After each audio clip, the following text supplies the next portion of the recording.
Hello and welcome back to another episode of Inside Oversight, a podcast of the Veteran Affairs Office of Inspector General. This is your host, Adam Roy.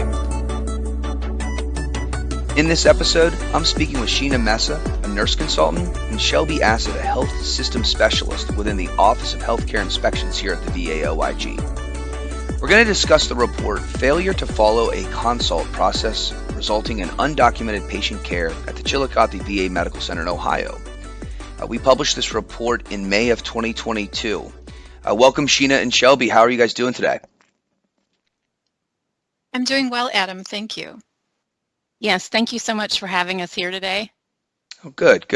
So let's start off, Sheena. Briefly tell the listener the focus of this report. Sure, Adam.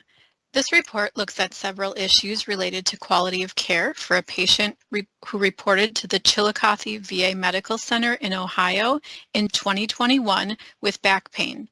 This case highlights the importance of clear documentation in the medical record and how miscommunication among providers and healthcare teams can compromise patient safety. Okay, great. So we're going to be looking at a singular patient history. Can you tell us what the OIG found when reviewing the care of this patient? Certainly. One of the most concerning allegations that we received was that a provider at the urgent care center sent a patient with a compression fracture in his thoracic spine to have chiropractic care at the Complementary and Alternative Medicine, or CAM clinic. The allegation also suggested that the chiropractic care worsened the patient's fracture and caused additional fractures of the right 11th and 12th ribs. Oh, wow. Okay. So go back and explain a few things that you mentioned there. So help the listener understand, what the purpose of the urgent care center is.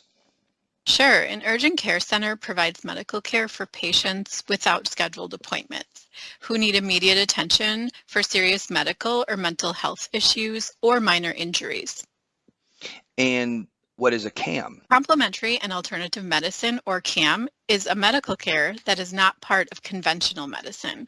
Chiropractic care would be an example of CAM. Okay, perfect. So let's talk about the fracture in the patient's spine. Absolutely. The thoracic portion of the spine is commonly called the middle back of the spine. A compression fracture is really a way of describing a broken bone. And when the patient was first seen and received the chiropractic care, the patient already had a broken bone in the middle back area. When the patient returned to the urgent care center after a week, the compression fracture was now classified as a burst fracture. This meant that the bone in the patient's middle back had now been broken in multiple directions. The patient's 11th and 12th ribs were also broken. Okay, so was it inappropriate for the provider to refer this patient for chiropractic care when he had the compression fracture? How did this happen? Well, here's where it gets a bit complicated. We found that the urgent care provider evaluated the patient and reviewed a recent CT scan of the patient's spine that was performed at a non-VA facility, and that showed the compression fracture. The provider then called and arranged for an end-of-the-day pain management consult with a chiropractor in the CAM clinic to address the patient's back pain. According to the provider, the intention was for the patient to get the pain addressed and not to receive chiropractic care. Can you further explain then why the patient ended up receiving chiropractic manipulation? Yes, this is really the crux of the case here. While we know that the urgent care provider spoke to the chiropractor about a referral for pain management, the urgent care provider failed to enter a consult into the electronic health record, otherwise known as the EHR. That consult would have documented the patient's diagnosis and clearly explained the need for pain management, not the chiropractic and manipulation. This was the beginning of several missteps subsequently taken by the staff in the CAM clinic. Okay, so the reason for the referral for chiropractic care was not documented before the patient was seen at the CAM clinic. What happened next? Unfortunately, here's where things got worse. The CAM providers did not follow their standard practice, which includes reviewing a consult from a referring provider and relevant imaging studies in the patient's EHR. and then documenting the care they provided to the patient. Okay, so now I'm starting to understand how important, as you mentioned earlier, how important documentation is in these situations. You mentioned CAM providers. Did more than one provider in the CAM clinic see this patient? Yes, a chiropractor in the CAM clinic evaluated and treated the patient for pain, and then he referred the patient to be seen by the clinical massage therapist.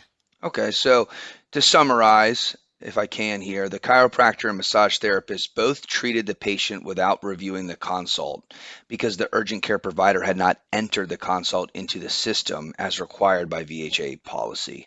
Is that accurate? Yes, that is. So why didn't the chiropractor follow that standard practice in this case? This part becomes very unclear. Because the chiropractor did not document the care provided to the patient, the chiropractor had no reference point to help him remember the patient or the care provided. By the time we spoke with the chiropractor during our inspection, he had no memory of the patient, the care provided to the patient, or an explanation of why he didn't follow his standard practice. Oh, okay. And what about the massage therapist? Well, the clinical massage therapist did not remember the name of the patient when we interviewed them, but recalled treating a patient who presented with a similar problem. The clinical massage therapist recalled that a consult was not entered. Because the initial consult was not entered into the electronic health record, the chiropractor and the clinical massage therapist did not document the care they provided to the patient. Was the referral to the CAM clinic for pain management ever documented in the patient's EHR or electronic health record? The urgent care provider entered a delayed consult into the electronic health record, and it was more than a week after seeing the patient. Okay. And you mentioned earlier that when the patient returned to the urgent care center a week after treatment, they had a burst fracture and 2 broken ribs. Did the problems that your team identified cause these injuries? Because of the lack of documentation and provider recall, we could not conclusively determine the relationship between the care received at the CAM clinic and the patient's bone fractures. Okay, and what were the OIG's final recommendations in this report? So ultimately, we recommended that the facility director ensure urgent care providers, chiropractors, and clinical massage therapists are educated on the consult processes and procedures. This would include the requirement for timely documentation.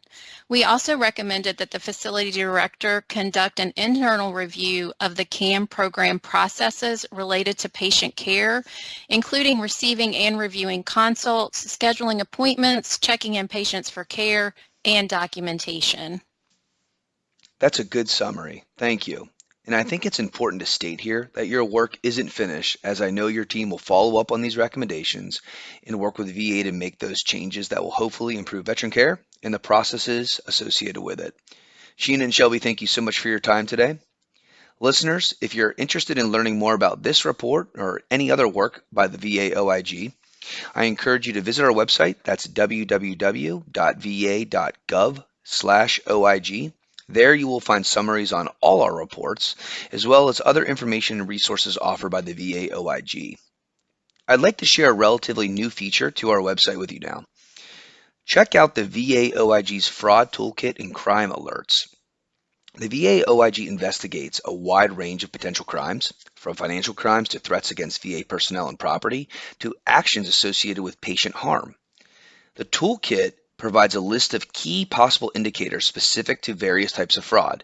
The list is far from exhaustive, but it does identify common signs that VA personnel, contractors, and the veteran community, and maybe some of you listening out there as well, should be aware of in order to report suspicious activity and alleged wrongdoing to the OIG hotline. Examples of potential indicators include compensation benefits fraud, healthcare fraud, public corruption and kickbacks, and fraud related to public health crises, like we have seen recently with the pandemic. You can find this toolkit right on our homepage. That's it for this episode of Inside Oversight. Check out other episodes wherever you listen to podcasts. Thanks for tuning in. This has been an official companion podcast of the VA Office of Inspector General. Companion podcasts are produced by the Office of Communications and Public Affairs and are available at va.gov/OIG. Please subscribe and tune in monthly to hear how our work is helping to improve the lives of veterans. Visit the website to learn more about how the VA OIG serves veterans by conducting meaningful, independent oversight. Report potential crimes related to VA, waste or mismanagement, potential violations of laws, rules, or regulations, or risks to patients, employees, or property to the OIG online, or call the hotline at 1-800-488-8244. If you are a veteran in crisis or concerned about one, call the Veterans Crisis Line at 1-800-273-8255. Press 1 and speak with a qualified responder now.